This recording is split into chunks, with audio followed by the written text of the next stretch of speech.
Pagkalas ni Wilbert Tolentino kay Herlane Abudal, may mas malalim na dahilan. Bago tayo magpatuloy, paki-like ang video na ito bilang suporta sa aking channel.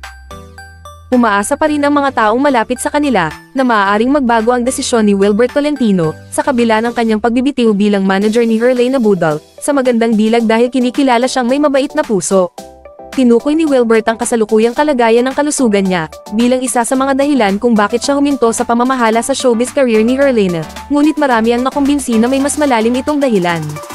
Ayon sa source na may kaalaman sa usapin, nagdesisyon si Wilbert na umalis sa kanyang posisyon bilang business manager ni Herlane, bago pa man ang Miss Grand Philippines Coronation Night, sa Mall of Asia Arena noong July 13, 2023, pero hindi niya ito tinuloy. Naging palaisipan sa mga social media users sa intrigang post ni Wilbert, noong July 8 ilang araw lang bago ginanap ang Miss Grand Philippines. Ayon sa mga nakarating na impormasyon, pinagsabihan umano ni Herlane ang mga tauhan ni Wilbert sa isang kaganapan, na ikinagalit ng talent manager. Pinahahalagahan at nirerespeto raw niya ng husto ang kanyang mga tauhan, at naisip ang bumaba bilang manager ng lead actress sa pelikulang Magandang Dilag. Inaakala ng mga taong nakakita sa post ni Wilbert na tinutukoy si Herlane sa nakakaintriga niyang post, pero nabura ang kanilang pagdududa nang humarap ang talent manager, sa Coronation Night ng Miss Grand Philippines para suportahan ang paborito niya.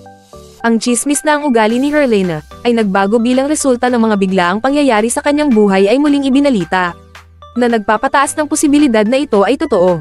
Malamang na ito ang dahilan kung bakit nagpasya si Tolentino, na panatilihin ang kanyang pagbibitiw mula sa pangangasiwa sa showbiz career ng dalaga, habang hinihintay kung paano ilalarawan ang bagong sitwasyong kinasasangkutan niya. Huwag kalimutang i-like ang video na ito at mag-subscribe sa aking channel. Salamat sa panonood!